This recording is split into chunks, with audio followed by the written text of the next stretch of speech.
All right. Well, I'll jump right in then.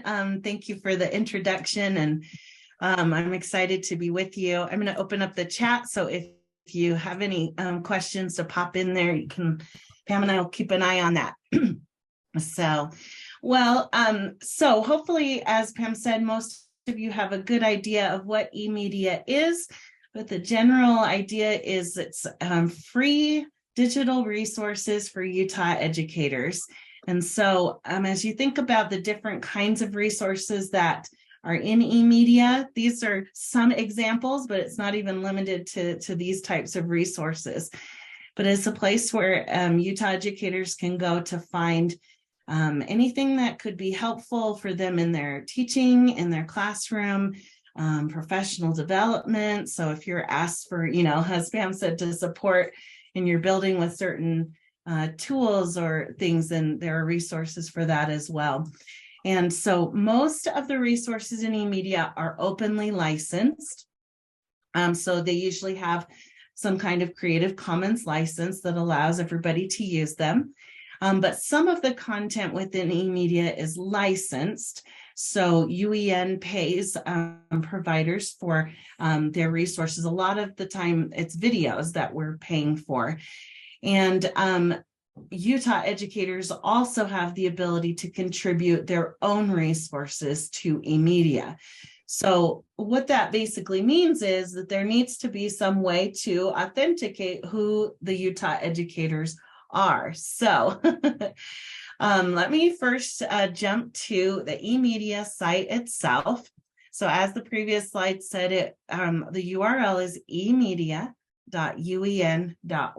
and this is the site.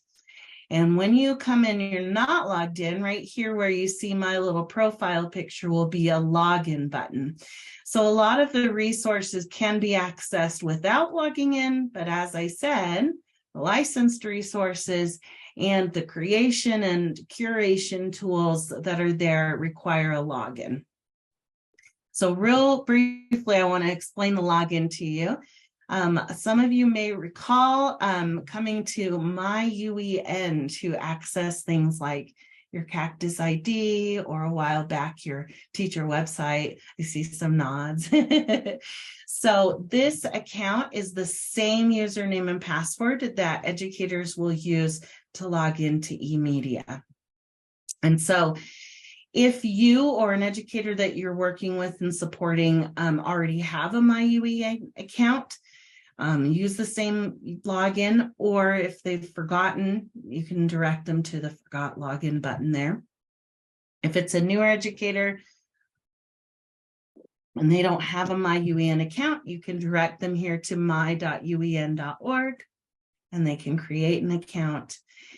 And it used to be that we could create the MyUEN account with any email address, but now, because we want to verify who the Utah educators are for all of this licensing and access we've been talking about, it verifies educators using their email address. So if you or another educator have been using this MyUEN site in the past with a personal email, it's a good idea to log in and update that to an educator email so that it knows who you are. And of course, anytime that anyone has any trouble logging in or with anything else in eMedia, here I'm back on the eMedia page. On the right-hand side, there is a support tab that's always there where you could send a message to me or to Katie Garrett, whom I work with at UEN, to get some help with logging in or anything else with eMedia. Okay, so once you're logged in, it's time to explore the different resources that are in eMedia. There are a few ways to do this, but real quickly, I'm going to show you kind of the top ways. When you dive into eMedia, right here on the homepage, there is a keyword search area. And then at the top of any page in eMedia, there's also this little search tool that pops up those same options. So any educator can come in here and search for something that they're looking for. With the secondary teachers, I did a quick search for educational technology because maybe that's something you're supporting your teachers with a lot, but it could be your subject area or a topic for a unit. You can see some of the searches that I've conducted here before. And when you search that, you get a page full of results here. So I just did Renaissance because that's one that I have searched for before, and you can see how many results I got here. When I did some search with the last group for educational technology, you can see this search is a little more general, and so it brought up a whole bunch more results. Okay, so whatever you're searching for, you will see the results show up in this list. And this list just previews all the different resources that are coming up from that search. But sometimes that's a lot to search through, especially in this example, or if you were to type in math or just social studies or something. So I want to point out that on the left-hand side, any collection or any search in eMedia can be filtered in different ways. So we're elementary. Let's say, for example, that we came here to education level and we wanted to filter just with upper elementary resources. So you can see that's taken things down to just 603 results now. Maybe I'm really interested in a video that I could share with a teacher that needs a little extra support. I could come down here to media format and I could select video. Now that's taken us down to 413 results. So you can continue to kind of filter the results that way. And then when you find something that looks interesting, you can go ahead and, scroll through and you can click on something and you get to its preview page. So this is, now we're here on one resource and you can really dig in and read the overview and see what it's all about.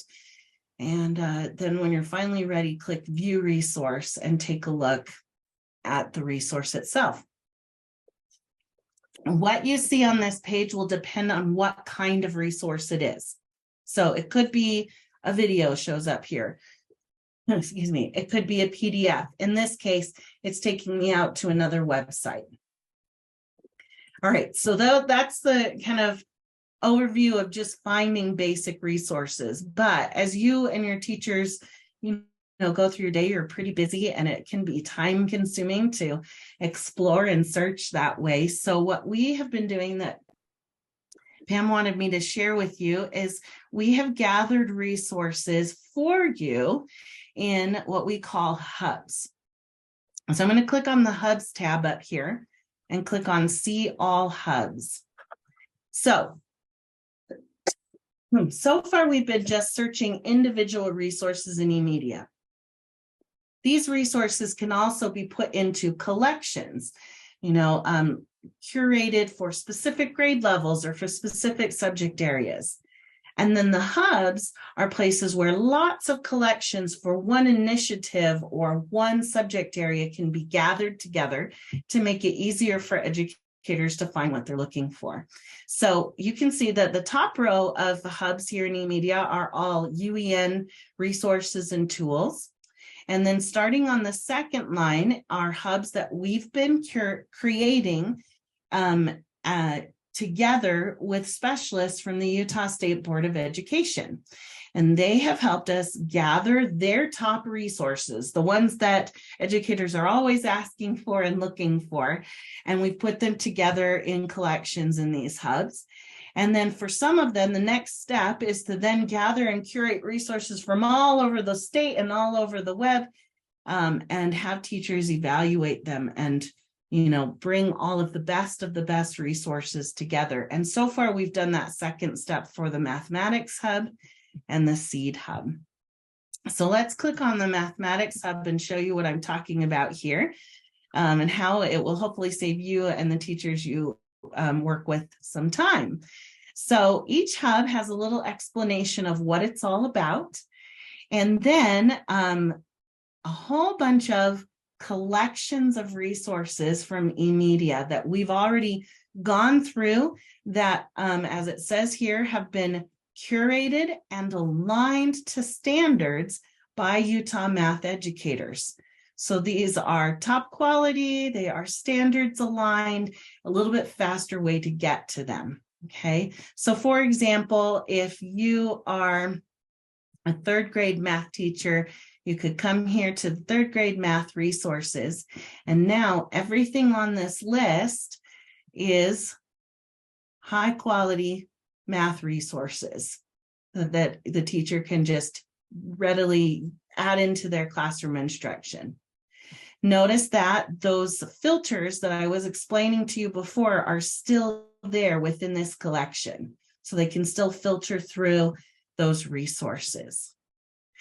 And you can see that there are a whole bunch of these collections here in the hub. And then we've also organized them by providers. So if there's a particular provider that a teacher really likes, they're thinking that the math shorts videos, for example, are really helpful, then they can dive into those.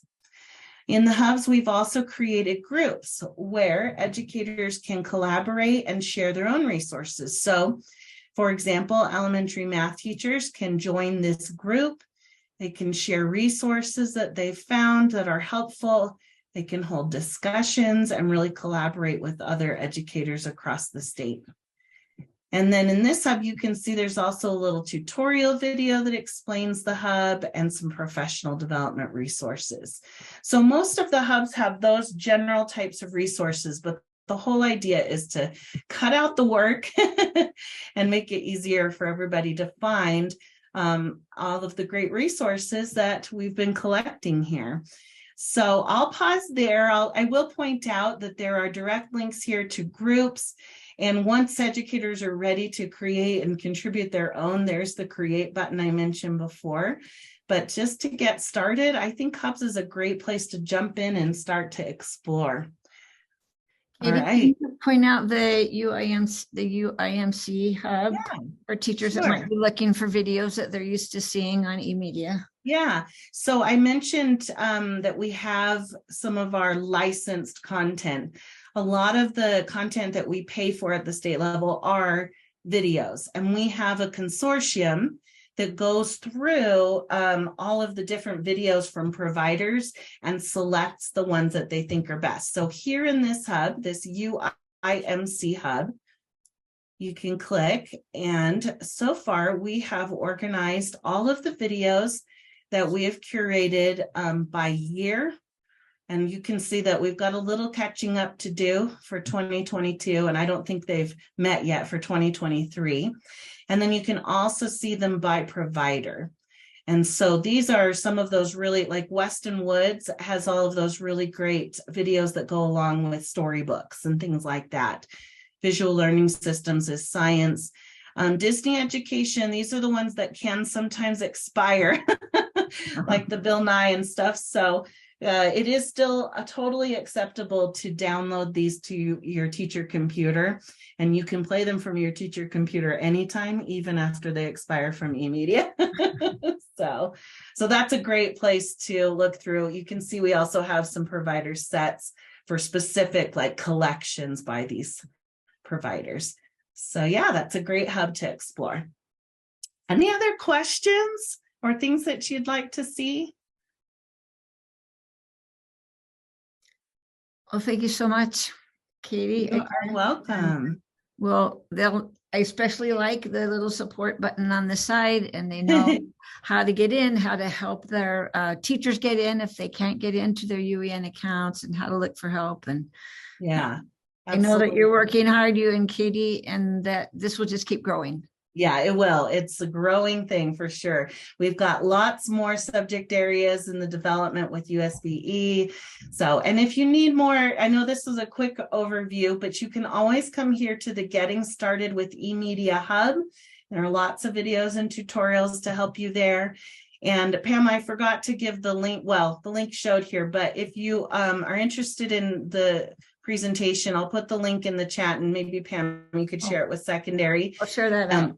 Great. There's also a product page where I post monthly videos and featured items that can be helpful as well. So thanks. Are you going to put it in the chat, the link Yes. to the presentation? Okay. I will. Yes. Thank you so much. Thank you. Thanks, Katie. Okay, Eric, we'll turn the time over to you and Infinite Campus. Wonderful.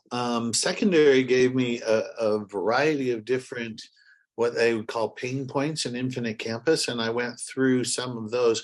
But since this is elementary, I wanted to open it up to you first. Is there a particular pain point that has come up in your discussion with teachers that you would like me to address?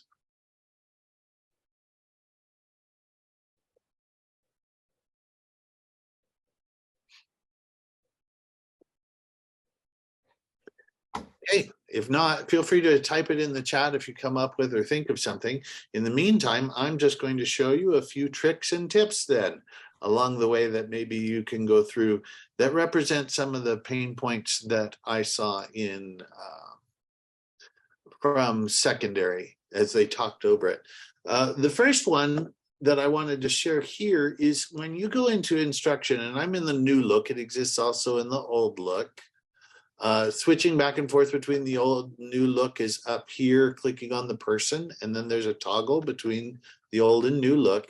Under here is custom links and reports.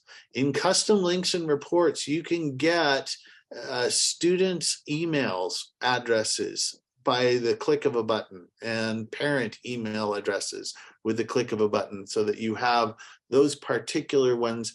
Just with that quick click, you can see the email. And as you go into that, you can export it as a CSV file into Excel if you want to just pull those pieces. Okay, so that was one piece that I wanted to show quick. The next piece that came up, often people are, this is far more for secondary, but you do have the ability to fill scores and comments. There's a couple different ways. If you just want to mark that everything's been turned in, like let's say this is just a adding and subtracting fractions worksheet, and all you want to do is indicate that they've turned it in, you can just click here and it will just mark that it's turned, everybody's turned it in. So that's kind of nice if you just want to have some sort of indicator of what you've gotten from people.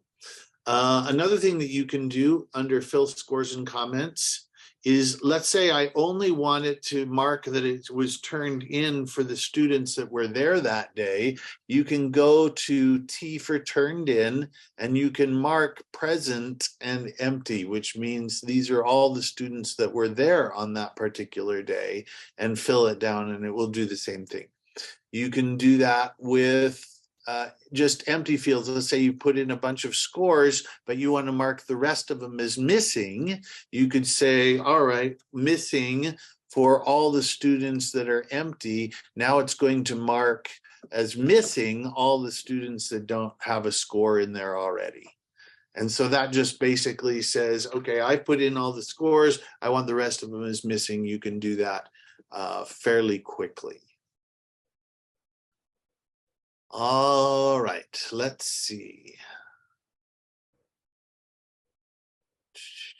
Just going through some other different pieces. Those are the main pieces that I think would respond again to elementary and some elementary reminders.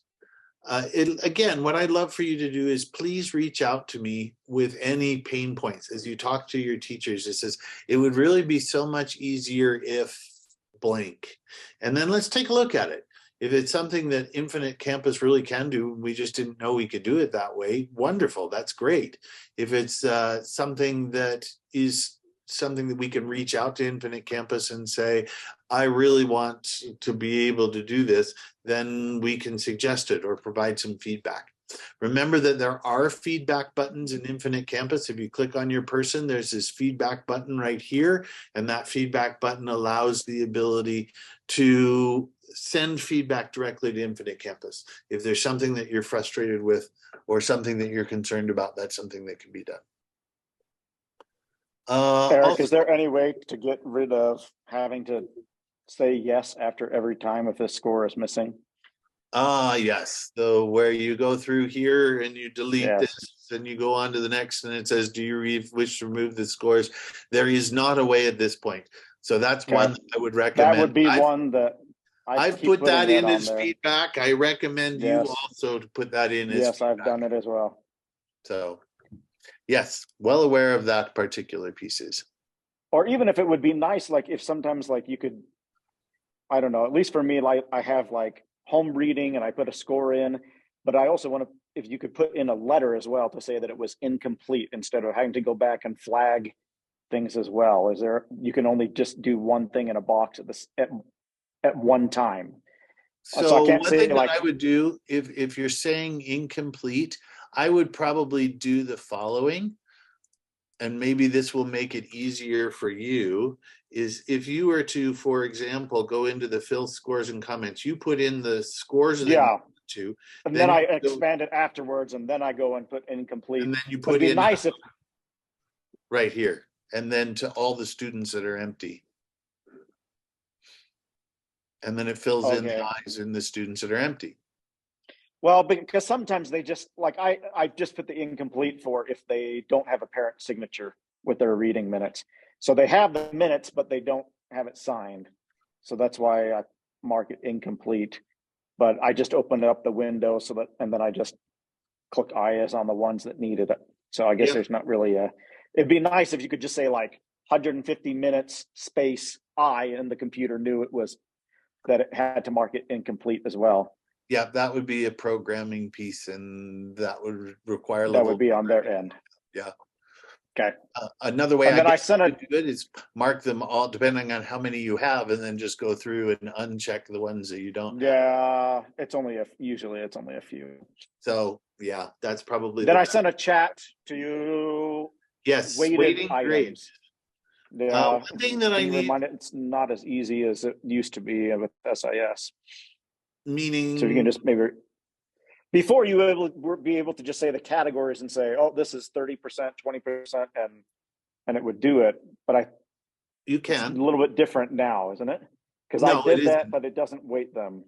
The way that it still weights them, but you need to make certain inside your settings under your grade calc options, make certain that under elementary mark set, you check weight categories or it won't weight them.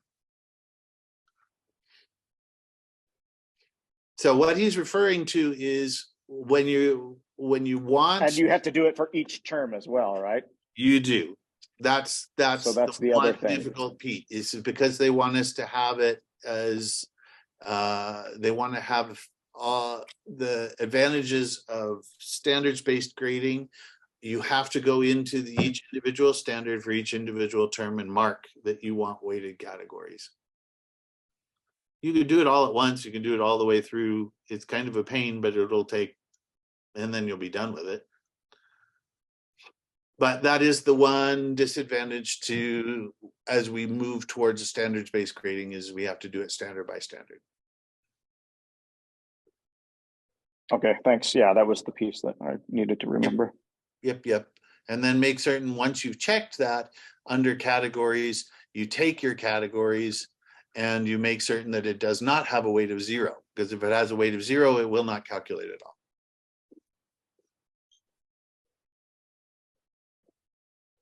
Hey, great